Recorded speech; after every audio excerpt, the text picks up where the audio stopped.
vive en la pobreza. Nadie hace nada porque a nadie le interesas. La gente de arriba te detesta. Hay más gente que quiere que caigan sus cabezas. Muy buenas tardes. Estamos en su programa Zurdo TV para la noticia en Guatemala. En los últimos tiempos hemos escuchado hablar de la cultura como algo que va mal en varios países.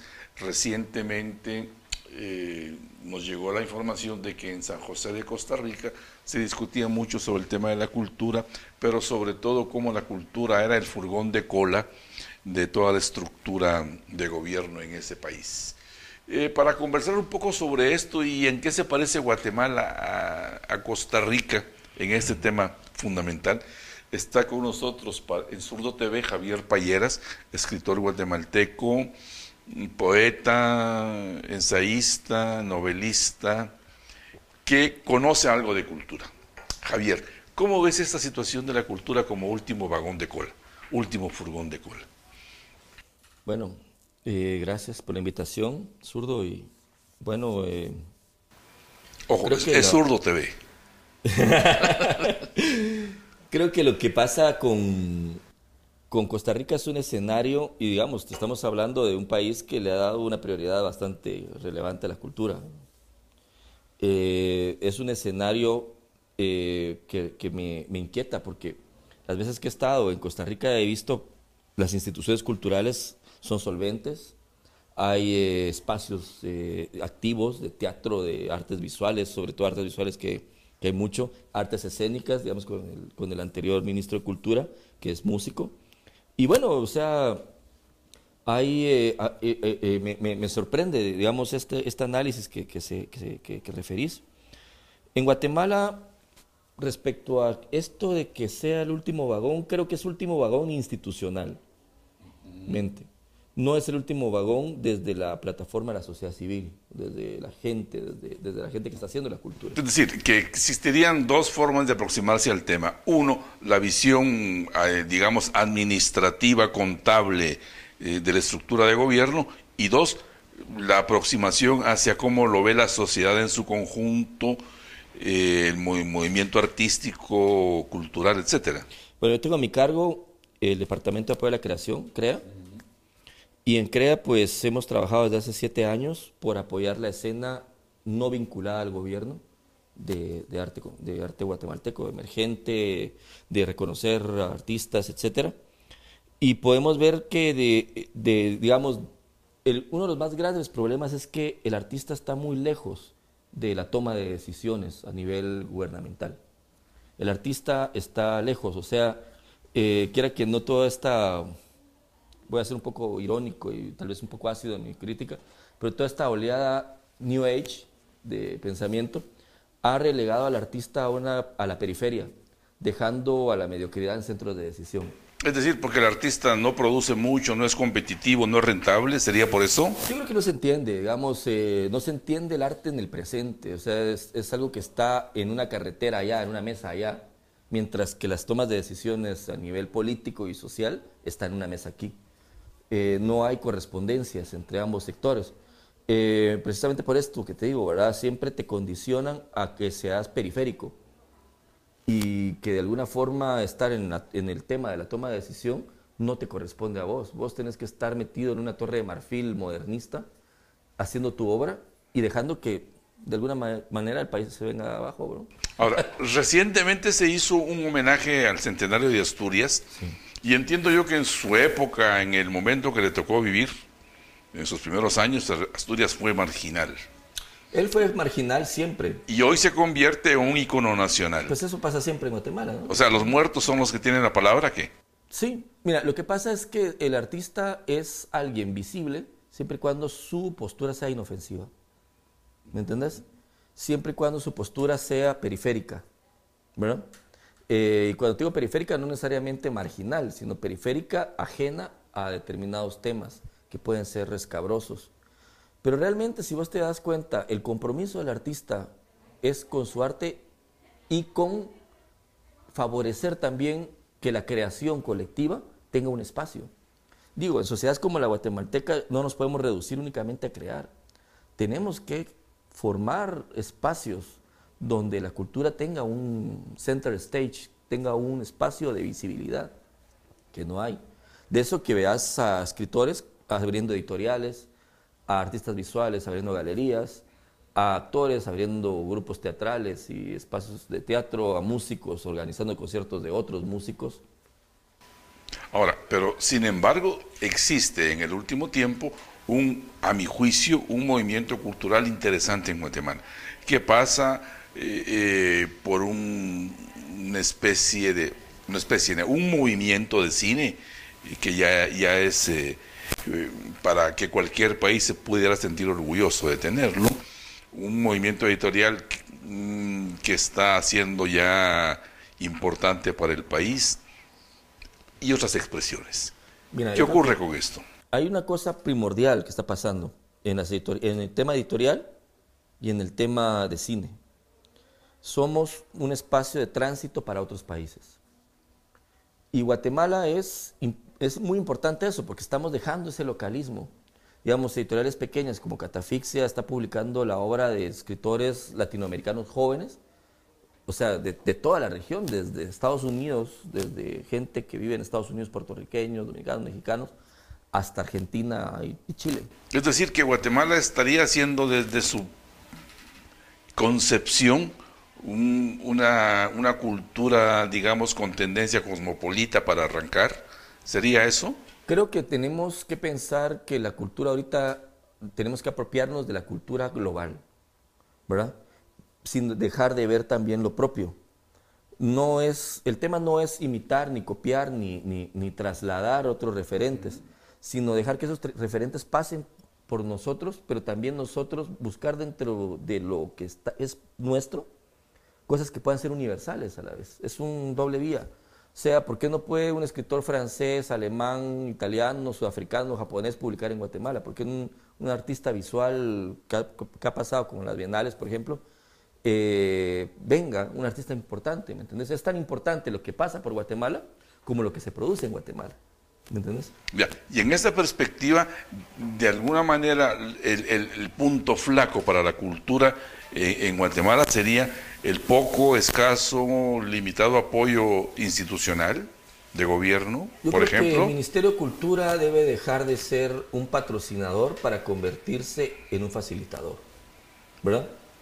Porque, digamos, yo trabajo en el Ministerio de Cultura y te digo, o sea, soy muy crítico de lo que hacemos dentro del ministerio, porque no se trata de defender lo que está haciendo, sino de señalar las deficiencias y dónde hay carencias.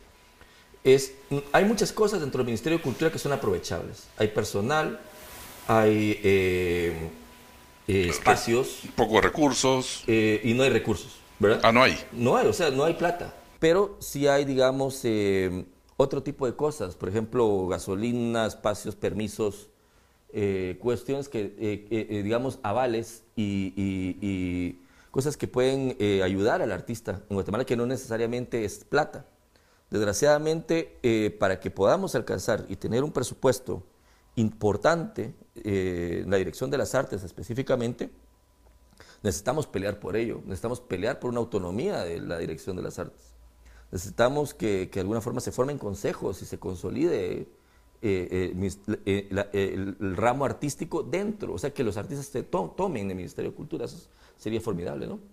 Ahora, ¿qué se hace cuando la tendencia parece que indica una ruta distinta? Mira, yo creo que hay que entender la lógica, aunque parezca muy difícil, la lógica que toma la historia contemporánea del país, ¿verdad? Yo creo que no estamos sucumbiendo ante lo fatal, ¿me entiendes? Pero no estamos viendo los potenciales y las posibles rutas, ¿verdad? Hay cosas que se están desarrollando que pueden dar oportunidades. Digo, o sea, es una nueva generación. Esta generación pues trata como de abrir espacios, ¿verdad? Como dice Benvenuto Chavajay, la reconciliación florida, ¿verdad? Es un momento también de que el arte puede reconciliar determinados elementos, ¿verdad? También puede servir para construir la memoria del futuro, ¿verdad? lo que se está haciendo, lo que se está elaborando es un movimiento muy fuerte. ¿Las rutas cuáles son? Que el ministerio se vincule más al movimiento cultural del país externo, ¿verdad?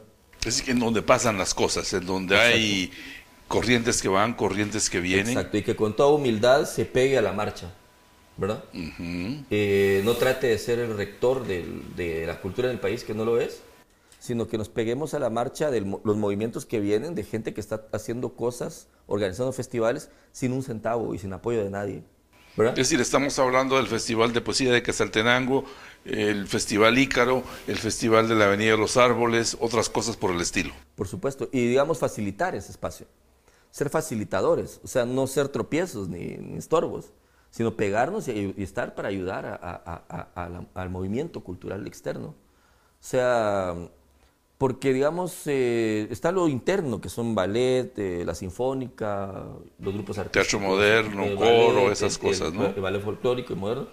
Pero no, eso es una rama, digamos, de actividad cultural. Pero estamos hablando de un elefante blanco muy grande, ¿verdad? Donde pues apenas hay para pagar los salarios y donde, ¿verdad? No se han buscado rutas porque obviamente no está en la agenda política, porque la cultura de alguna forma no es productiva, ¿verdad?